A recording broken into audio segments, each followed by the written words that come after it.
Guy buys the hamster. Goes home, walks in the kitchen, sets the hamster free on the floor. His wife goes, "Wah!" She jumps up in the chair. She says, "What's that thing?" He says, "Never mind what it is. Teach it how to cook and get the fuck out." This is Cubs Radio. Cubs Radio.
Good morning, everybody. It is Friday. It is the 24th of January. It is the Knockem Dead Comedy Radio Show coming at you live from Governor's Comedy Club right here in Levittown. The legendary Governor's Comedy Club in Levittown.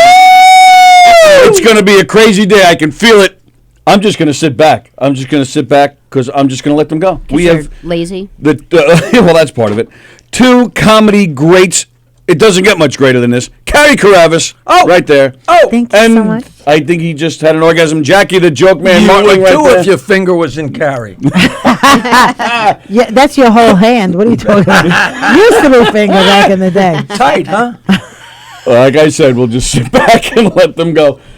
Men's flaws in menopause on Crackle. Now, I heard it broke records all over Crackle. I know I had a record of it and I broke mine. Exactly. Yeah, it has. It's skyrocketed to number one. Of course. No. Congratulations. Thanks. Congratulations. You know, I How do can't you watch get Crackle? Is that like Hulu and all It's that? like Hulu Yes. and, yeah, but it's free. So you can get it for free. And you can watch my stand-up. I can't watch it the other night when it launched on to Crackle. My husband puts it on and we're sitting down. 10 minutes in, I go, all right, I'm good. Turn it off. It's so hard, right? And he's like, why? I go, turn it off. Then my daughter was like, Ma, it's on. Can I watch it? I go, not when I'm here. And why is that? Is it like you're watching yourself thinking, well, I should have done that differently? Or like, what is it about it that you can't watch? Are you just difficult, like hard on yourself about this? I'm like very everyone hard else on thinks it's myself. great? I'm like, I should have done that. I should have done that. I sounded like an idiot right there. And people don't notice the little things that I would notice, right? But it accumulates. They add up. Like all of a sudden, after about 10 things, that you should, all right, scrap the whole thing. Let's start. I can't watch it. Can't watch it. But people love it. Good. It's funny because when I was at the theater, I had strangers coming up to me and they're like, "Oh, you're like Maniscalco," and I'm like, "Well, I don't see that, but okay." that's a compliment. Nice. That's a heavy that's compliment. That's a great compliment. But I don't see it. Like I don't think you look anything like him. I'm a little hairy. No. So I don't see the Maniscalco, but then at the screening, at the live, I didn't get it. At the screening in the city, I kind of saw what they were talking about. Good. Well, that's good because you have to be honest about it. You can't just all be, like, oh, I'm not.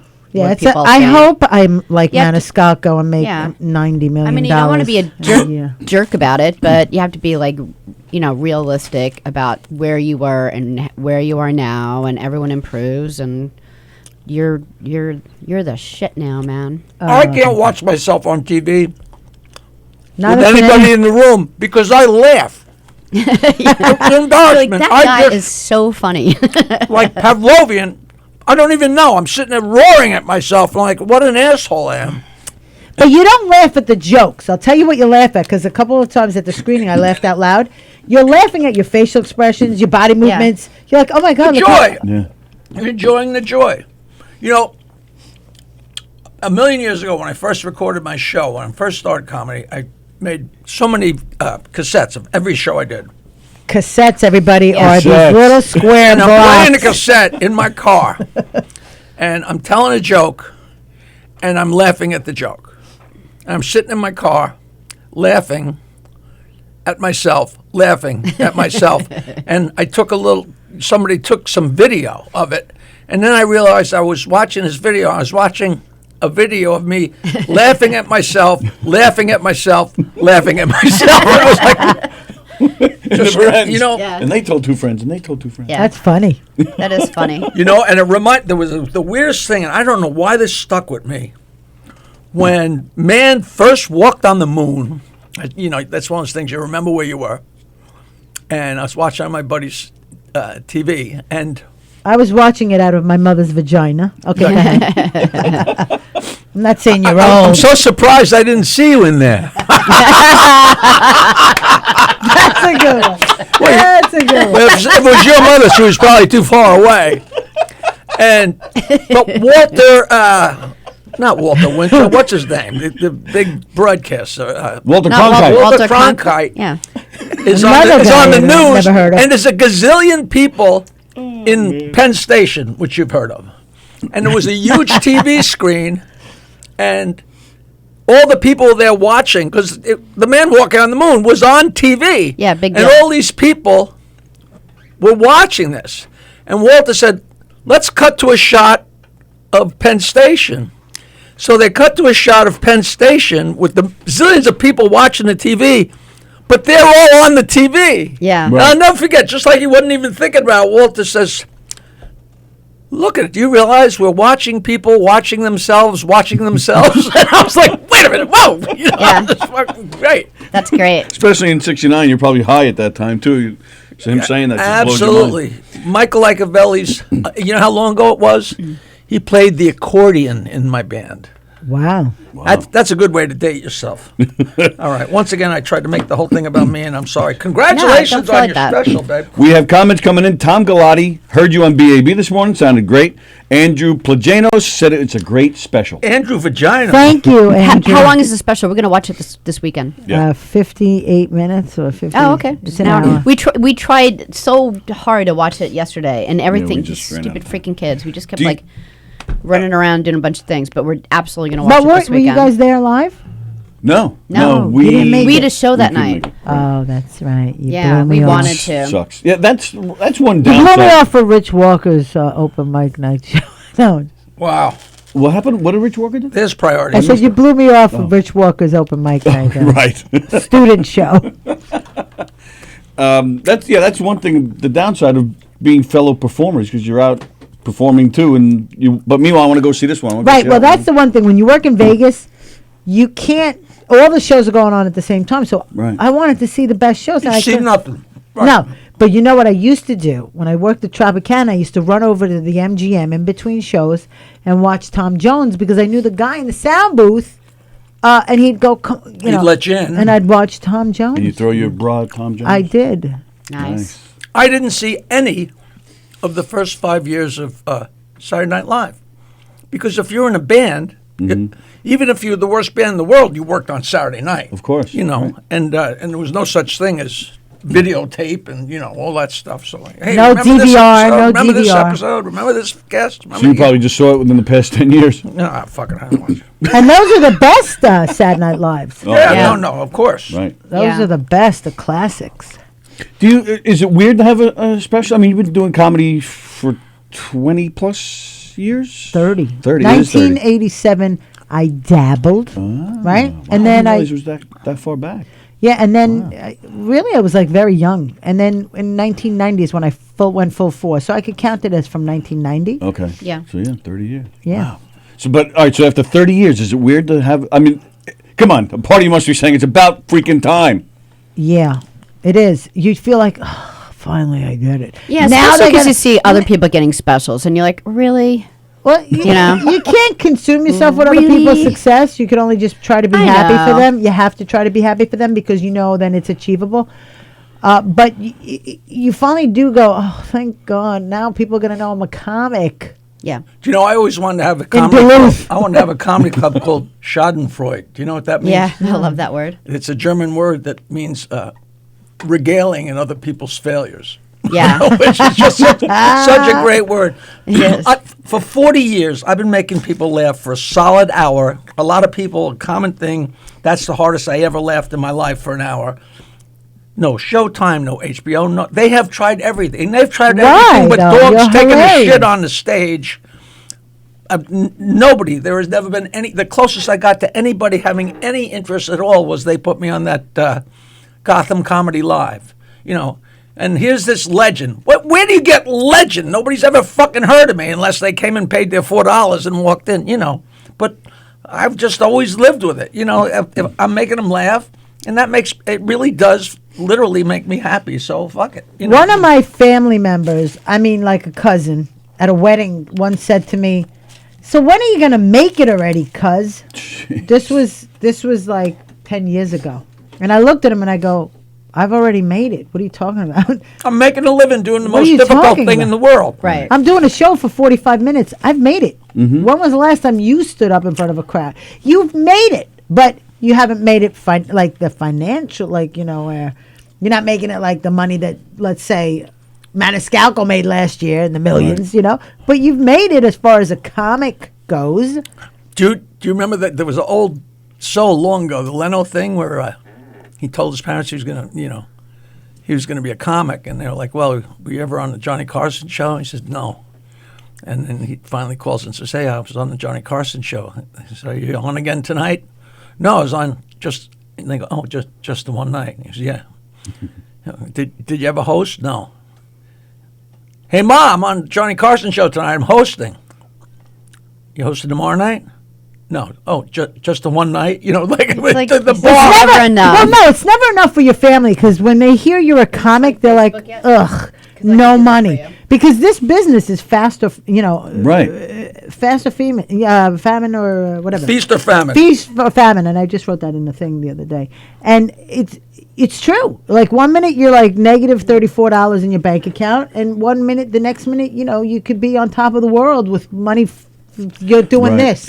Well, it was really weird. Part of the reason I never got anywhere is because, I got stuck on the greatest radio show of all time, and you didn't go do anything because the star of that show was Howard. There was no way I was going to get near anything because it wasn't a level playing field and it wasn't supposed to be. And who could care? I remember I'd be so jealous. Like John Mendoza got his own sitcom, motherfucker.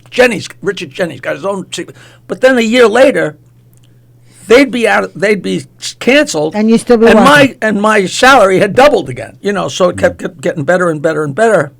But so I didn't ever get to do that route where it's a 1 foot in front of the other, even if it's slow. But my success was literally the frog on the frying pan with the heat going up because, like you said, I had no money. And then I started trying to do comedy, and I'm telling jokes on stage, and all of a sudden I realized I made more this month than last month, and that was the case for 20 or 30 years. Just as long as you're on your way up. And then I got on Stern and made no money, and then made a little, and then made a little more, and working so hard, and all of a sudden one day you're like, when did I get rich? All of a sudden I got millions of dollars. When did that happen? Because you're do? working so hard. When did you? I should have known that. I could have been rubbing all over you. I'd be rich now too. You missed the window. But that's the truth, because a lot of You rub on me now, you're going to get cooties. That's about it. I had it, but I went with it, Alice. I If love I that had line. it, they could have it. If they Peanuts. wanted it, they could have it. But it's the truth. You take, like a lot of TV stars, they have their big, like one of the Bradys, they can never get out of that face of being a Brady. They couldn't do anything Well, else. let's be honest. And then- Alice Yeah. was a great actress before the Brady Bunch. Yeah. Well, Once yeah, she the became three that adults maid, were. it was like it's Right. over. Well, yeah, all three of them were. Robert Reed, he was a big stage actor. He for, was. He hated the role of being Right, but he Mr. did it Brady. anyway. Yeah. He did it. Yeah, but made his millions, but couldn't really work ever again. Where the Stuck support with all those millions, Yeah, poor guy. I wouldn't mind. Right. Well, yeah, but as far as you can enjoy your millions, but as far as working, the supporting guy, guy or girl always continues to work, playing that supportive role. But Yeah, here's- the whole thing is here's- great. You have to be an idiot to do this. Here you do. Right, That's that's what why it comes down parents to. are like, you really want to do that? But I'll tell you one thing: when you do make the millions at a young age, you end up blowing it, Yeah. and then when you don't have you don't have money later, and you try to get back into this business, or you're done. Yeah. Like, there's so many child actors that were top Oh, of the yeah. game, like Yeah. Jimmy Walker. Remember him? Yeah, of course. Where their Okay, parents took all their money. Dynamite. I got a great story. I'm working a bowling alley in Pennsylvania somewhere. We all have this story. No, I'm saying, I know what you're saying. I walk in, I'm the feature act, whatever, and I'm in the kitchen waiting to go on because that's the green room, and Jimmy Walker's the headliner. And I looked at him and I go, "Oh, Dynamite!" And he goes, "Don't ever say that again!" And he started yelling at me. I'm like, "Oh, I'm sorry." But then I'm like saying to myself, "What are you, an idiot? You got to Right. ride that. That was your claim Yeah. to fame, and you Right. don't want to talk about it." I was on the road with Richard Jenney so long ago that he was the middle act, and I was the Wow. headliner. And we're in Augusta, Georgia, and I'm the headliner, and he's the middle, and I forget who was the MC opener. At some point it was so funny if you go back and look at it, because they bring in three comedians from wherever, and one day they got the bright idea, wait, we'll just use some local guy and give him $2, let him introduce the comics. So I'm the headliner, and Jenny's the middle. But when a club brought in a name, we'd get bumped down. Right. So all of a sudden, Jenny's the opener, I'm the middle act, and Jimmy Walker was the headliner. And all they wanted him to do Say was say, Dynamite. and He refused. 3 shows, one Friday, 2 shows, and 2 Saturday. He would not fucking say The it. crowd And was you're screaming it?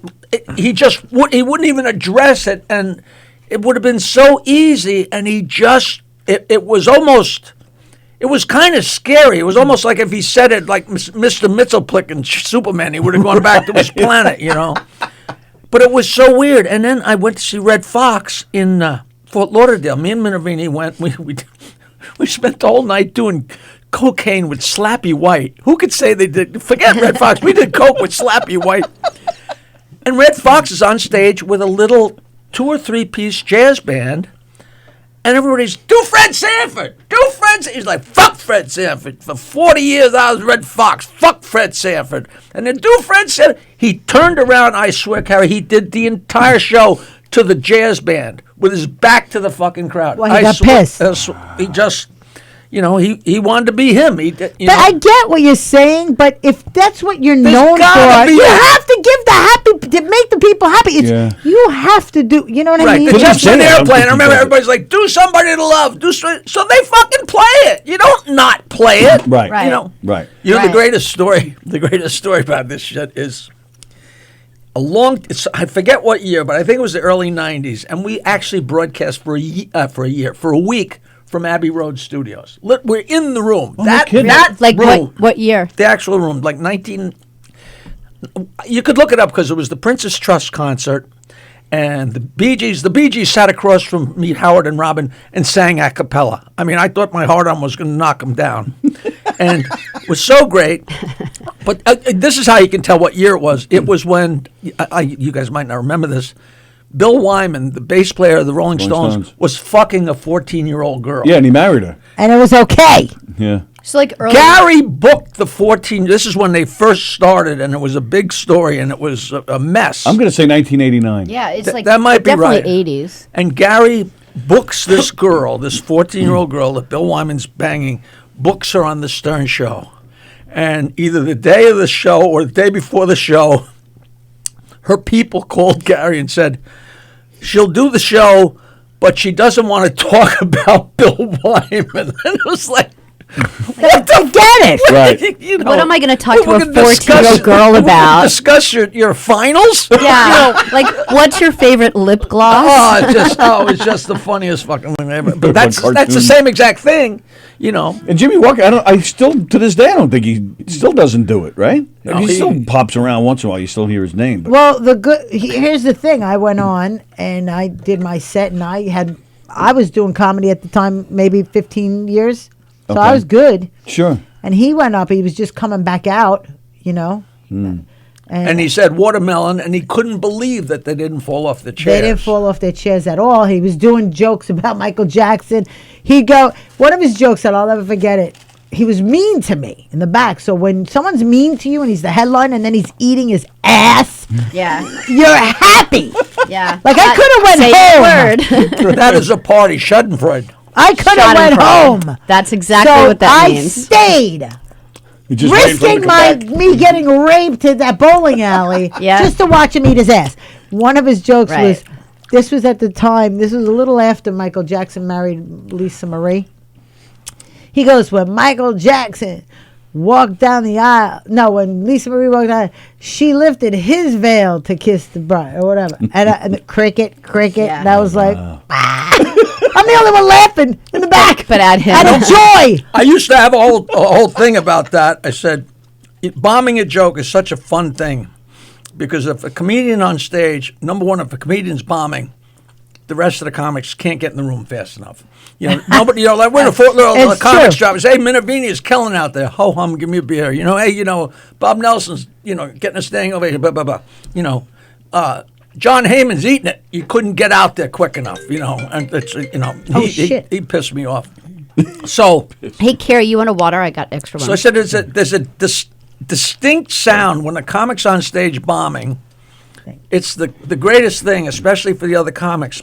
But it's a distinct rhythm. When a comic on stage bombs a joke, there's the silence, and then there's the roar of the other comics in the back of the room to make sure the comic on stage knows he that bombed. they watched him bomb it. the joke. And Eat I was it. on stage in Savannah, Georgia, this little place, and the same tour. Me and Jenny are on tour.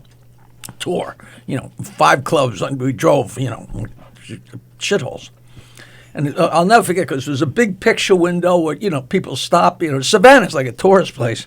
And we're New Yorkers. And I don't even know what it's like now, but this is like 1980 or 83 or something. And I'm in the back sitting on a stool and I'm drunk. And Jenny, it was a tiny place, and Jenny's on stage. And he starts doing Jewish material. I don't know about now, but in 1983, they had no idea what the hell he was talking about. Right. And They don't have him down it there. was so quiet you could hear a pin drop, and I'm just having this. And your laugh is out of control. It's a total joy. I'm having a time. And I swear, Shut it, I've heard Rory. people say that they've heard other people tell this story, but this was a real story and actually happened. I'm in absolute Schadenfreude glee watching him die. You don't do it to like unless they're dicks. Then it's not really that. Then No, you're, no. I'm saying Schadenfreude isn't for like for friends. for friends. It's only if they're dicks. Otherwise, you're the dick. Yeah. But when all comics are dicks to other comics, We are. it's like your job. If somebody's nice to you, you better watch your fucking back. You right. know? You have to be an asshole. So Jenny's up there eating it, and I'm just in total joy, and because none of his references made any sense to these people. And out of frustration, I could still see him because he always was with his hair. And I remember he just turned around with his fingers through his hair and he said, "Do any of you people know what a bagel is?" And I swear on my mother, a guy in the corner goes, "Yeah, it's a hunting dog." I went right off my fucking chair like I just was in shock. I must have told that story 1,000. That's hilarious. What did he do? He must have busted out laughing. I don't. You know, it's one of those things where it was so explosive, I can't tell you what happened next. And I said to him, I think he said that he told the story on either Leno or, I don't know, on Carson, but he said he did it on panel once or twice, but, you know. Those are moments. Those are Kodak moments. It was just, who could rate that? You know, it was just unbelievable. And to this day, I'm sure the guy was being funny, but I'm not 100% sure the guy was being funny. Right. You It know could have what I been mean? real. I mean, Might have been we're in real. Savannah, you know. Right. Well, I'll tell you, in all fairness to Jimmy Dynamite, he was just coming out of hiding, you know. So Coma. Right. So All the more reason to lead with fucking Dynamite and get off on it, you know. Right. He's Started probably again. hilarious now. I think he is doing the road now. But back then, he was just coming out. So he got headliner spot because of Dynamite. Right. Of course, right. But it's like you don't. He But probably his didn't material want, wasn't Dynamite. didn't want people to see it as a crutch or something. I guess. I don't know. Jenny was so funny. We're in, you know, I'm probably told the same jokes last night that I told in Savannah 40 years ago. I don't care. I enjoy myself. But Jenny, you know, is always writing. He was brilliant. Savannah is famous because it's a harbor. And I don't know what the exact name of it, but there's a statue of a woman. I think she's like the lady of the harbor or the woman of the war or whatever. And the story was that her husband went off to fight it probably would have been the Civil War. And she was standing at the edge of the harbor. Every night she would walk down there and look out for her husband to come back from the war. Yeah. And Jenny said, you know, there's a big difference between New York and the South. He said they have a statue of a woman who walked down every night to the edge of the harbor to look to see if her husband was coming back from the war. He said, I was an hour out of New York. I called home and the fucking paperboy answered. He said, That's hilarious. how great is that? You know, I met Richard Jenny. I met him once at Comic Relief. Remember when they used to do the Comic Reliefs in L.A.? I won a comedy contest in New York. I was new at the time, and they shipped, you know, the winner gets to go to the Comic Relief after party and to Comic Relief. This is the one, this is Whoopi, Crystal, and Back the Robin first ones, right? And Williams. Yeah. Yeah. It was Robin Williams, Billy Crystal, and Whoopi. Yeah. Right. So yeah. I'm a new comic. I'm like a starstruck with everybody. And I met him there, but he had this hot, gorgeous, whatever she was, model with him at the time because his career was on fire. Cut to years later, I'm in the comic strip. Oh, no, I'm in Stand Up New York on 78th, or whatever it was, Amsterdam, or whatever it is. And he's at the bar, and I'm at the bar. And he goes, hi, you know, and he's trying to pick me up. baby. Nice. What are you doing? You want to go out? I go, I got to help my friend move. He goes, well, I could help. And I go, well, I had a boyfriend at the time. Had I not had a boyfriend, I would have been like, yes, Help me yes, move. let's go. Forget the guy moving. I would have married him. He would have still been alive today. But That was one horny guy. yeah, but I'm saying to myself, if he went out with models, he must think I'm hot. Either that or he's desperate. But I'll tell you what he thought. He went out on a limb and said to himself, she's probably got a vagina. you're so stupid. Probably. I mean, but it could be a dick. everybody has their, you know, qualifications that you must meet. And he gave you the benefit of the doubt. Yeah, he did. He thought I was hot for that day. Oh, I'm sure. But it was like, you know, a legend asking you out, and I'm like, I can't. I got a boyfriend. I didn't say I had a boyfriend. I just said I got to help my friend move furniture. And he was like, I'll come. I'm like, no. You know, that used to be an old joke where they said, you know, some of the worst lines that people can give you. Like if a girl says, we have to break up because I have to help my sister move, is one of the insulting things of all time. He probably thought you know, I think I hear my mother calling me. But this boyfriend wasn't the guy that became your husband, right? No. So who cares? You should have went with Well, Jenny. I didn't know that at You the time. don't know that at the time. So what? I'm thinking he could have been my husband. Yeah, sure. If he didn't cheat and do drugs. Minor He started to issues. panic because he thought he was balding. He thought he was balding from the day I met him. It's like, Rich, Jesus Christ. He was a good-looking guy. He was so funny Yeah, that, he's that funny. you were attracted to his humor. You know what I mean? You were Well, like, yeah, his whole personality. Was that what it was, or was he actually? I'm the worst when it comes No, to he was judging what makes a good-looking. good looking. Yeah, He was he's a good-looking considered a guy. good looking guy. Yeah, let me see what it looks like. I don't even know. No, he was cute. He was cute.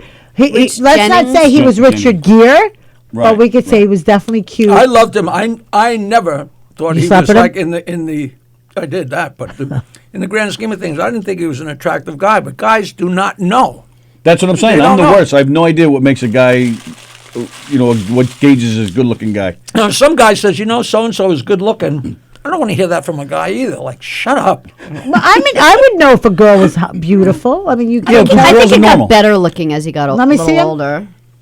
I'll tell you right now. This is not a good radio bit. Everybody looking at photos that nobody can see. Oh, I forgot about the camera. He's good looking. Do you know he actually had to. And then the whole attitude he had, he was just That like made him better looking. You know, like John Manfrotati. You know who he is? Of course. One of the funniest guys ever. Italian, big nose. But That melts away immediately. immediately when he starts making fun of people and you're laughing and you're dying, and you're like, I Sure. love this freaking guy. I love him to Sure. death. I want to marry him. Great character. God, that's Great a fun. million guy. years ago. So and then there's a story too. I mean, pretty much every comedian has that same story. Everybody got some kind of. Everybody seemed to be a rising star at some point. Everybody had some kind of deal with some network. in the Everybody but works, me. right? And me. Nothing. No, actually, not true. I did have I got pulled into a pilot. Yeah, I remember hearing. Well, this. no, I got a pilot with another comedian by the name of Vince Morris. He's a black comic, very funny, very neat, very clean, very Urkel. Is he the guy that says dynamite? No. This guy will actually say it. And we got pulled in to do a modern day Odd Couple. Felix Oscar. I was Oscar. And we shot the pilot. Ralph Farquhar, who did the Moesha, the Parkers, big Yep, I time know those, showrunner. Everything he's ever touched gone to gold. And of course, it got held by Fox. Fox picked it up. They never wanted to do. They did the pilot, and that was it. And September 11th happened, so it didn't happen. Yeah. But for whatever reason, it didn't happen. It wasn't supposed You to felt happen. it was good, though. Yeah, because I would have yeah, never but- had my kids. But we all have those, Almost. almost like when I went. Howard always said that when I went out to do Star Search, he said, I thought you were going to go to L.A. and we were never going to see you again. He said that years later. He said that to me, which was very rare for him. He didn't say it on the air. He said, I really thought that, they're going to snatch you up. If a tree falls in the woods. Right. Meanwhile, I lost. But it was so weird because it was such a fun thing because it was such a professional. I mean, everything got treated like a king, and it just was a real great thing, a great show. Maybe every show was like that. I haven't done enough to know. And McMahon was total piece of cardboard, but he was very professional. Blah blah blah blah. And before the show, you had to go out and do your act. To the crowd. No, to the help, to the makeup girls, and blah, blah, blah, blah, so they could get an idea of How long it'll take. But you didn't do it on stage. You did it in whatever rec room was there, and I did my act, and I will never forget this. One of the black makeup girls, or the head of the makeup department, she came over and said, "I have never been wrong, and you're gonna win."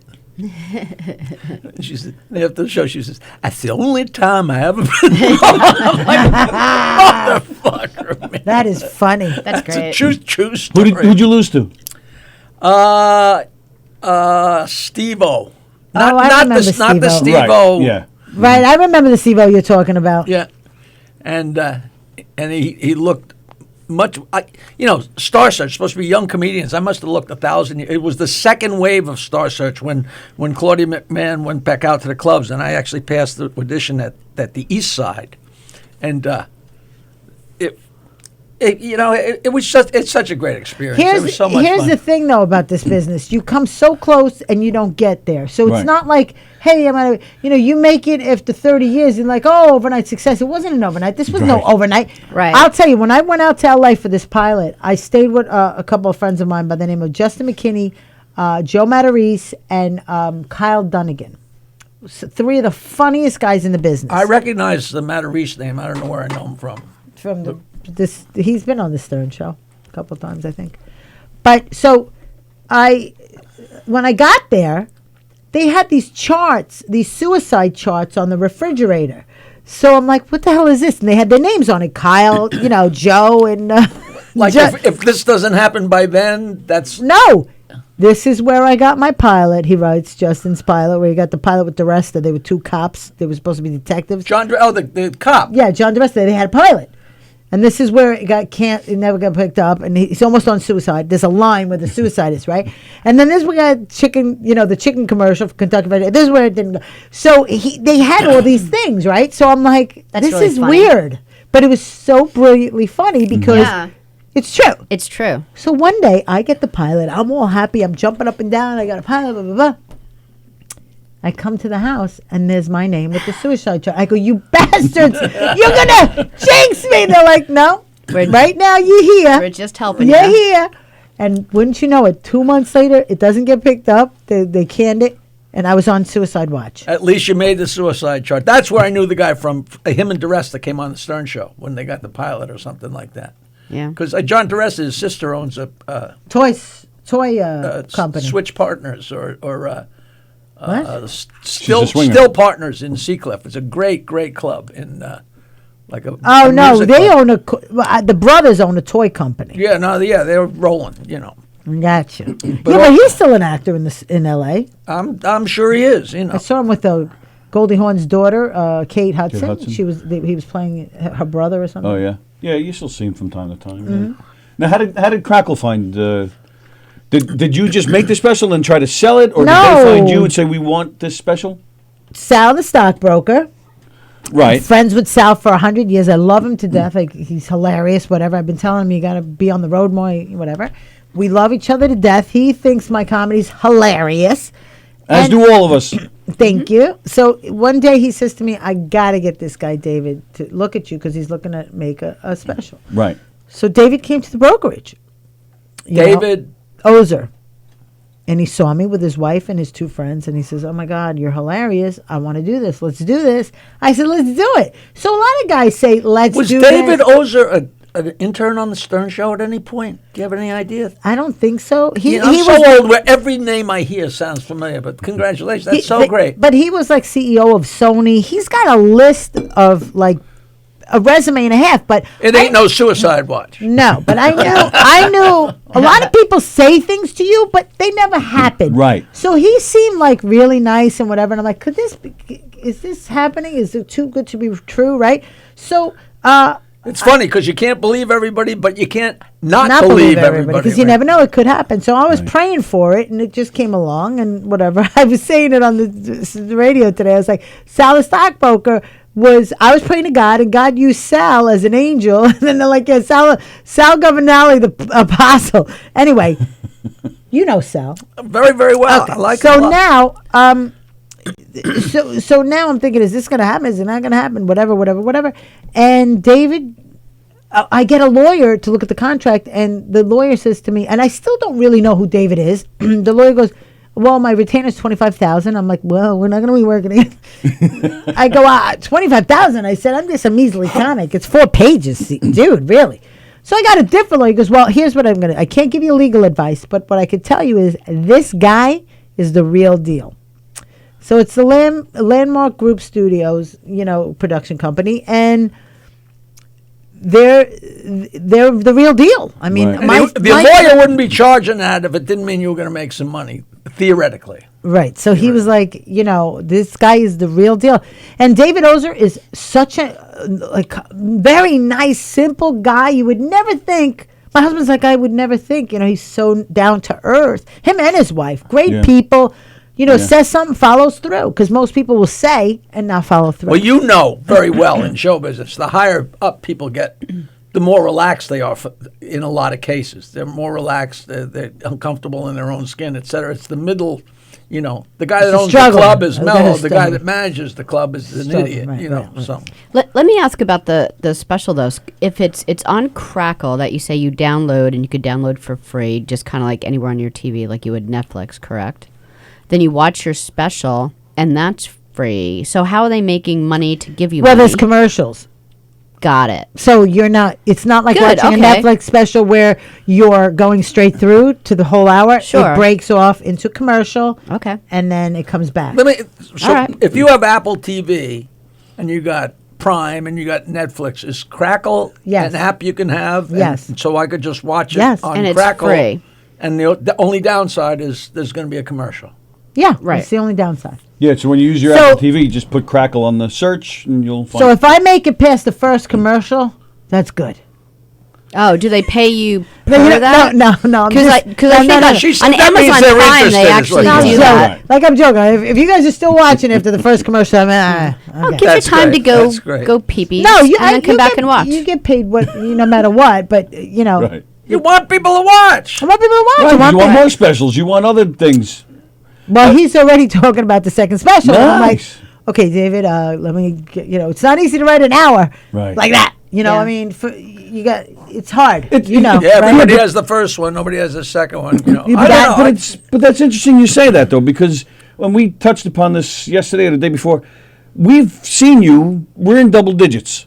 And there are times you've said stuff that we recognize. There are times that we're hearing stuff for the first time. And even the stuff you said already, Yeah, we're that is cracking up. true. Yeah. But I find it interesting when and I've heard a lot of people say that. Musicians, too, will say they have plenty of material for their first album. The next album, what the hell do we do? But there does seem to be enough there. Well, the way I write Yeah. is what happens to me in my life. So, Right. like, I'll write a whole chunk that's 5 minutes in 5 minutes. Okay. It just has to come to me. Yeah. Like the other day, I was at the doctor's office, and she's like, "Get on the scale." I'm like, "But for what? I fucking have a sore throat, lady. What the fuck? Are you serious?" She wants to feel good about herself. So yeah, exactly. Yeah, right. Right. He's exactly right. She wants to make me feel fat because it's not a regular scale. It's one of those. Gush, Right. gush, Right. gush. I'm like, if And you then you push just that stand brick, there while they're doing the Wait, thing she on the pushes the top. brick up another I go, 50. right. I go, if you push that brick one more time, I'm gonna break your freaking head, lady. that's great. Because I know the people in the next room are like, holy crap, that girl is 4 gushes. What kind of a scale is that? I'm like, Right. what are we in a butcher shop? Get the cow on. Let's get something from 1905 in here so so we can funny. make them feel like shit about their fat asses. So. And at what point are you on the scale that you actually remember, fuck, I should have taken my sneakers off because that's 2 fucking pounds. But you don't want it to take longer. Fuck, I should have You're taken like, a shit this oh, morning. I know. Every time. Why didn't I wear my sundress in February? How did I not know I was going to go in for a sore throat and I was going to get wailed like Why a didn't I get a haircut? I'm Every so time a harness dumb. to put me on Every this thing. time you go to the doctor, they don't have to see how tall you are, but they weigh you. They just do it, some kind of record or for whatever. And every time I go to the doctor and he's just checking me, he checks my heart, he does whatever, and he says, "All right, I got to weigh you." Every time if my jacket's not off, I take off my jacket. I take my phone out of my pocket. I take off my shoes. And Try taking whatever. off a And he limb, says, "What are you amateur." doing?" I said, "Does the term vanity ring a fucking bell?" Yeah. I I don't want that in my but chart. that's- I want to be as little as I can I be. get it, but you are. But trust me. No, I'm kidding. I know you're right. Listen to me. It's not about. I understand that you're going for a checkup, a yearly checkup. They got to see if you got fat or skinny, but not for a sore throat. Right. I just need. Just cough on I just on need a the way out. Z-pack, lady. Yeah. Yep. I need a Z-pack. Move it along. Get your finger out of there, Doc, and stop fucking around. It's not my I finger, think and, I'm it's not, toenail. and I'm not fucking around. But I mean, come on. Get on the scale. Fuck you. You first. I'm not Hey, getting on the- doctor, she's even bigger this time. Yeah, exactly. Jesus Christ. He heard the bit brick Clunk clunk. That is a big intimidating It thing. When they is. reach for that, it's 'Cause like, it's 50 pounds. motherfucker. It's 50. But how good does it feel when it goes the other way. Yeah. Like no, here's just it. that never It's happens. 50-pound increments. It goes, gosh, Right. gosh, gosh. And then all of a sudden she's like, hold on. Oh, no, it's not that bad. She pulls the little Yeah, brick thing. back. Yeah. Really? Thanks. I'm going to go throw up now. It's My like lunch. Giving an answer to an aspirin to a cancer patient. But you understand what I'm saying? Like, that's how I write my comedy. It'll happen to me. Yeah. And I'll be like, I gotta talk. I'm pissed. I gotta talk about this. Like I like. But then it blossoms, right? blossoms, And yes, more- bigger and more- bigger and more- more- But so I went to, my husband goes, go to the computer store and get me a cord, whatever stupid cord he needed. So I'm like online, right? And all of a sudden I get to the counter and I go, excuse me, sir, where can I get? And he goes, I'm not a sir, I'm a ma'am. Didn't you notice my dress? And I was like, well, I'm so embarrassed because he yelled at me. And I looked at it. I go, no. I go, I noticed your beard. Because you're not throwing me up against the wall. I'm coming back at you. It's going to take me a second. I go, no, I noticed your beard. And then I looked at everybody online. I go, did anybody notice his dress? And they all It's an impromptu performance. immediately They all looked at their shoes. were like, don't talk to me, lady. I'm not going to get mad. And they're like, Oh, boy. Fuck all that. So then I go to him, you know what? The girl comes out. She goes, he identifies as a girl. And I go, okay. Oh, is that how we're going to play this game? Well, then I identify as an asshole. Yeah. Identify me a fucking guitar cord so I can get out of this That's shithole. exactly what I was about to say. Identify as an angry customer. Get me what I want. So this is how this bit came about, right? And then I'm like, you know, we had this when we were younger. I had an uncle. He used to get dressed in my aunt's clothes from 7 to 9. He was out on Stewart Avenue with the dress and walking back and forth. And he was a girl for the 2 hours. And then he came home. And we were good. Everything was He good. didn't ask people. He didn't expect people to ask him to dance. You know? Right. He didn't care if somebody said, excuse me, sir, you want to Well, pick it's up your- really drop great. your pocketbook? It's really great when you really do legitimately get embarrassed. At opening night here at Governor's, it was so jammed you could hardly move. And What do you mean opening night? The first night this club opened? Yeah, 1981. So I booked it. I opened this. Wow. So I'm, Gave them the flyer, by the way. I'm They loved running it. They loved around. it. I'm running around trying You to. should have a plaque on this wall. Oh please! Absolutely. I can't get booked here. What are you talking about? I can't get. I don't But get you're booked. your first foot on that stage is you. Yep. Okay, fine. So it's so jammed, and there's this woman who looked a little big, and she was standing there, and I realized, I didn't ask, but I realized she was pregnant, but she was at the bar, and I thought to myself, I really should get this person a stool, you know. Oh my God, you're so stupid. And I went up to her and said, would you like to sit down? And she said, I am sitting down. I was like, holy fucking God.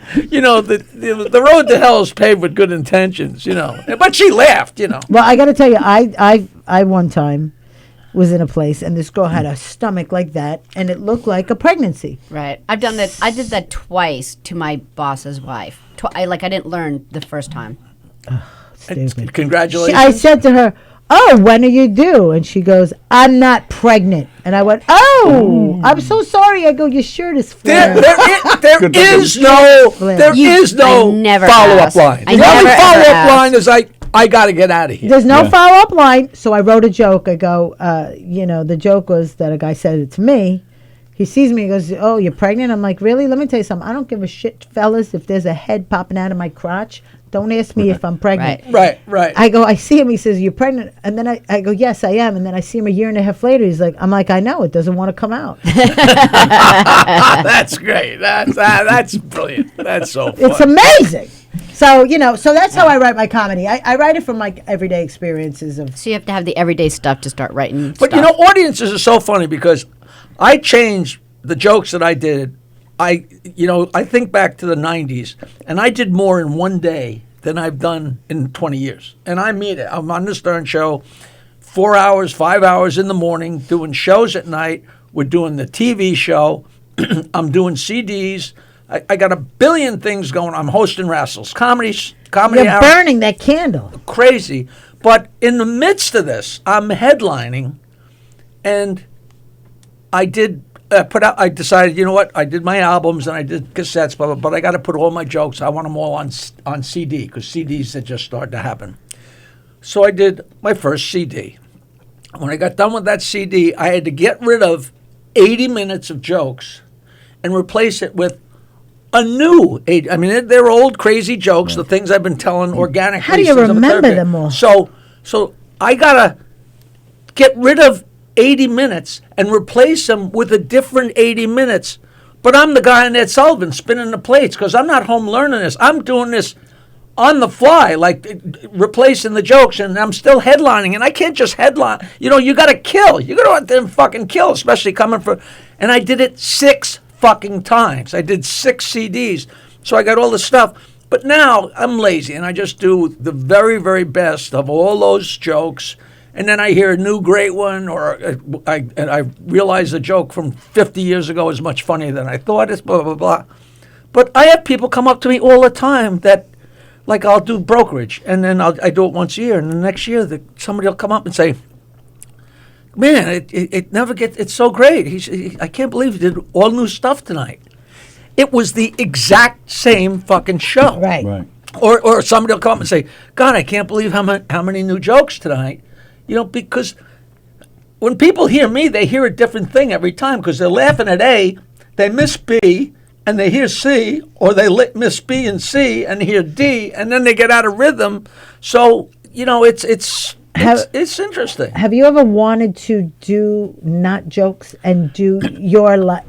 I did you that. Or a character. In the very beginning, I did, a lot of that, but it wasn't joy, it wasn't joy. Like when I first was hanging with Rodney, he said, hey, I'm going to tell somebody about my girlfriend and where I live. Who wants to hear about my fucking apartment? I want to do jokes. Because what he did with jokes, he didn't have a dog. He didn't have everything was just, and there was a distinct turning point. I was headlining in Zanies in Nashville, and the owner, or the manager, was a guy from Jericho. And he said, Jackie, all the shit you do is funny. But nobody tells those jokes like you. Like that's unique, and it kills people. Why wouldn't you just do that? And I was like, and I said, you know what? And it was very weird because coincidentally, I'm sure you in the early days, like in the early 80s, like I had governors for a couple of years, and then they collected all the comedians' phone numbers, and then they were like, goodbye, Jackie, we got what we need. The place was on fire.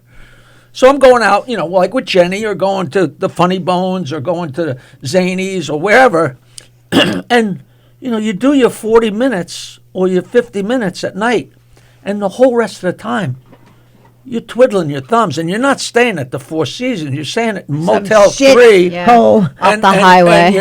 Condo, you want worse. to kill yourself, and the people of most places, boring, Like I'm with Sinbad, and we're sitting there staring at each other like, motherfucker, what, And at some point I said to Nancy, she wasn't even my wife yet, and I said, I can't handle it out here. I said, I got too much I want to do, but it's just not conducive to anything. And she said, I was doing Stern, I think, one day a week at the time. And she said, just quit. Just stop. I think we had gone to mornings, and then I was on maybe 2 days a week, except when I was on the road. And she said, just stop going out, and it'll fill in. And the last gig I did was Nashville in like May of, I guess it was 86. And that was when Lenny said, just do the jokes. I'm like, that's fun. And I'm dancing. I was in such a great mood, like I just won the lottery. Like and it felt everybody's right. like, what's up with you? I said, I'm done. This is my last week out here. I might starve, but I ain't doing this anymore. And I got so fucking drunk. And that night I told the Aristocrats joke to the people at the bar at Zanies, and I finished running and sliding across the floor of the bar on my belly. And in the movie The Aristocrats, when I'm talking to Penn and Provenza about the joke, I didn't actually tell a joke. I just was telling the story of it. Right.